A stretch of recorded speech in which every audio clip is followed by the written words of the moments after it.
وأنا منا الصالحون ومنا دون ذلك كنا طرائق قددا យើងវាបាននិយាយទៀតថាពិតប្រាកដណាស់នៅក្នុងចំណោមពួកយើងមានអ្នកសល់ហើយមានមនុស្សល្អសំទោសមានអ្នកដែលល្អវមីនណាឌូណាដាលិកហើយក្នុងចំណោមពួកយើងក៏មានអ្នកដែលអាក្រក់មានន័យថាយើងមានអ្នកសល់ហើយក៏មានអ្នកកាហ្វិរអ្នកហ្វាសិកអ្នកដែលសាងទង្វើអាក្រក់ផ្សេងៗដែរគុនណាបរ៉ាអ៊ីកាគីដាដាពួកយើងគឺមានប្រភេទច្រើនខុសៗគ្នាមានន័យថាយើងមិនមែនមានតែមួយប្រភេទទេមានច្រើនប្រភេទហើយយើងមានអ្នកដែលមានអ៊ីម៉ានជាមួយអល់ឡោះស៊ុបហានតាឡាហើយក៏មានអ្នកដែលកាហ្វិរទៅជាមួយអល់ឡោះស៊ុបហានតាឡាហើយយើងមានប្រភេទច្រើនមានខ្លះជាប្រភេទ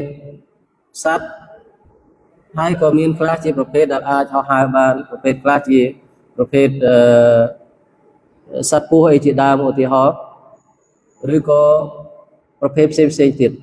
ចឹងយើងមិនមែនជាប្រភេទតែមួយទេវាមានប្រភេទច្រើនដូចមានការបញ្ជាក់ប្រាប់នៅក្នុងអាយ៉ាតនេះទាំងតើតើនៅបញ្ហាអ៊ីម៉ាននិងកាហ្វិរហើយក៏តើតើនឹងប្រភេទជាក់ស្ដែងរបស់វាដែរ